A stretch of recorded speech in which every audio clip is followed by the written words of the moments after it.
Welcome to the April 2009 City Focus. On this edition, Strategic Plan Update. New sports complex opens. Brushy Creek Regional Utility Authority Update. And Commuter Rail Link Feasibility Study. These stories and more on City Focus. To make sure Round Rock continues to be a great place to live in the year 2060, when our population could reach 250,000 or more, the city has been working since last summer on a new strategic plan.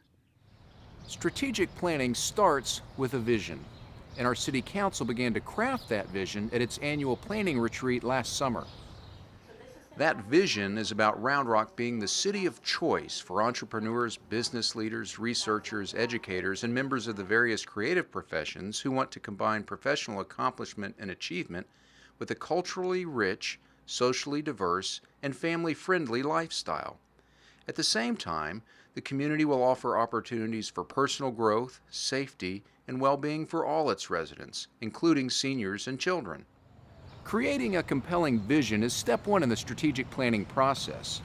Putting together the plan of action to bring that vision to reality is the critical second step.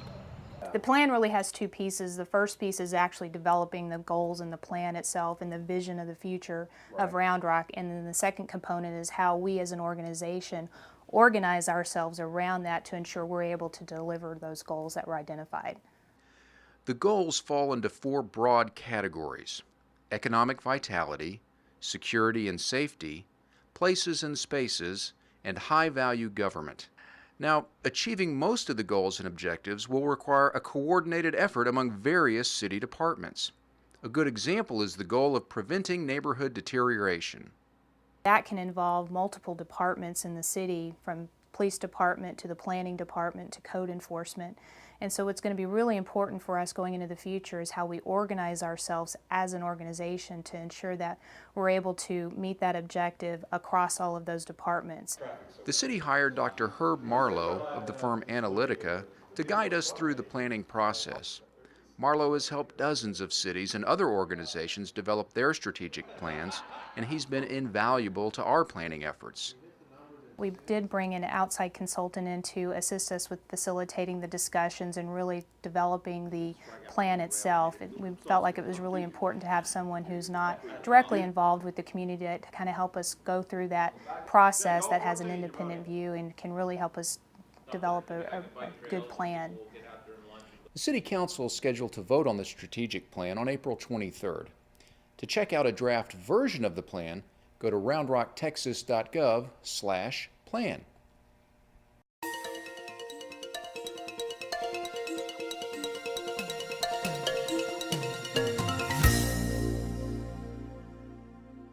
We work hard to make roundrocktexas.gov the #1 place for official news and information from the city of Round Rock. We recently decided to tweak our homepage to better highlight our videos, online services, and social media efforts. One of the first things you might notice on the homepage are the new banners. We utilize some of the great photos submitted to our Flickr group to highlight our community's achievements. You can click on one of the ranking banners for additional information. In the left sidebar, you can see we added videos, online services, and social media. In the video section, you can watch the latest edition of City Focus or get a link to our board and commission meeting replay system. Under online services, you can sign up for one of our newsletters, make a service request, activate and pay utilities, register for Parks and Rec programs, or get a link to search the library catalog. The social media section has information on our Facebook, Flickr, and Twitter pages and has links to our blog system homepage and our latest blog post. On the right sidebar, we added a link to our Economic Development Partnership page and freed up space in the City Spotlight for more seasonal items. To see the changes in action, surf to our homepage at roundrocktexas.gov.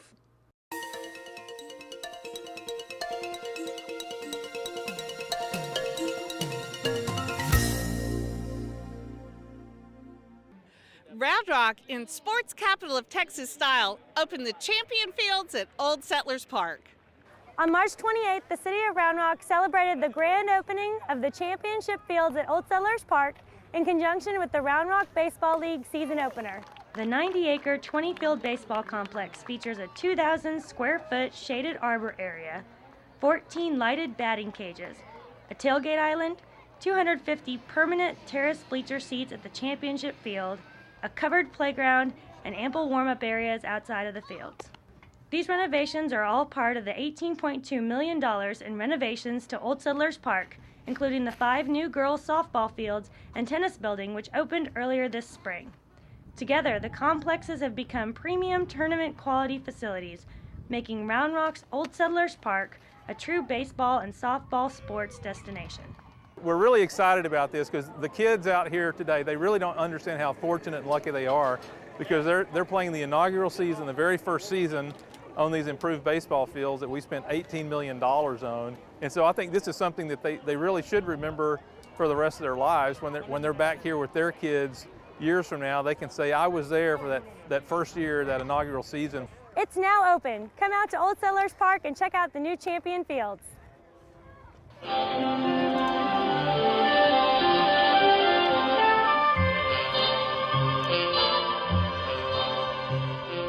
In your Easter bonnet, with all the frills upon it, you'll be the grandest lady in the Easter parade. I'll be all in clover when they look you over. I'll be the proudest fella in the Easter parade.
The Brushy Creek Regional Utility Authority is a partnership between the cities of Leander, Cedar Park, and Round Rock to supply reliable and cost-effective water to their citizens.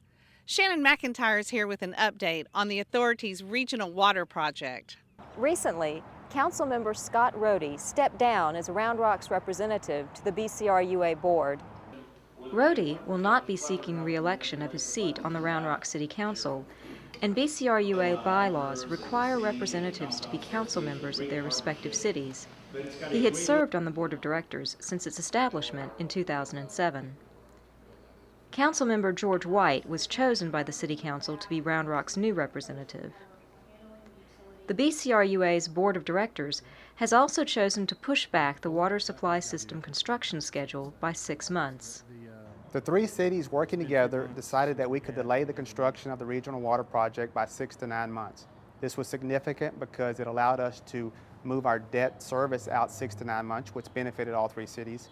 Cedar Park was the city that needed water the soonest, but by Round Rock providing them some water to get them through that 6 to 9 month period, it allowed us to push back the construction, which benefited all 3 cities.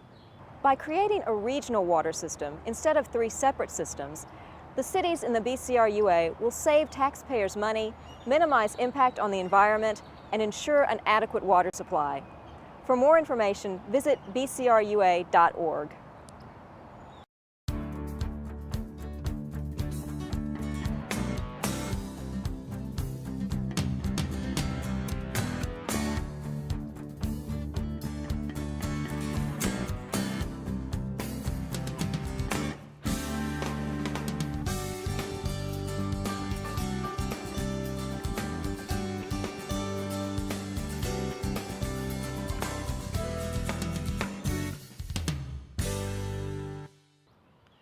The city of Round Rock is always looking for better ways to move people around town. Currently, the city is taking an opportunity to look deeper at the feasibility of offering commuter rail transportation in the area. The city looked into commuter rail in the past and decided it had developed the concept as far as it could from a high level. To see if it truly makes sense, the city needed a more detailed study. So, the city has partnered with the Central Texas Regional Mobility Authority to jointly fund a fatal flaw study of the project. Of the $175,000 study, the CTRMA is covering $150,000, and the City of Round Rock will cover the remaining $25,000. We want to carefully examine the project to make sure that there's not some problem with it that would prevent us from being able to ultimately build it. So we're going to be looking at the cost of the project, the ridership, and how many people would use it on a daily basis. Partners are extremely important. We're looking to partner with Georgetown and with Pflugerville. There has been some interest indicated by both of those parties in this project, and with the Central Texas Regional Mobility Authority. They're a great partner that bring a lot to the table in terms of the ability to manage large projects, and they have the authority from the legislature already to do a project like a rail project for us. The study should take between 6 to 8 months to complete. When the study is done, the city will know an estimated cost and the viability of the project. There may also be the potential of securing federal funding. Congress, every 5 to 6 years, adopts a transportation bill for the nation. It includes money for airports, for roads, for transit. And that current bill that exists expires at the end of September. So this fall, Congress will be looking to adopt and start negotiation to adopt a new bill. If we are able to get the feasibility study done early enough this year, then it's very possible for us to be included in that next transportation bill. It's extremely important because it puts us on the roadmap nationally for funding. If we're not in this bill, the next bill will probably not be adopted for another 5 years. And so it would slow down our ability to pursue the project if we weren't included in this bill. Best case, we could probably be looking at having trains operating in 5 years.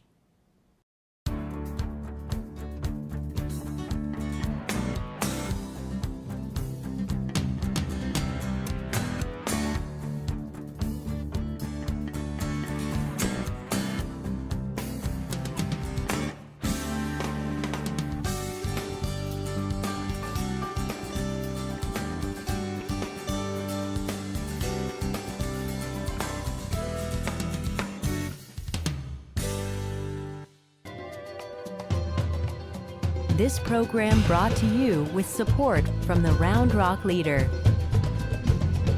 Visit us on the web at rrleader.com.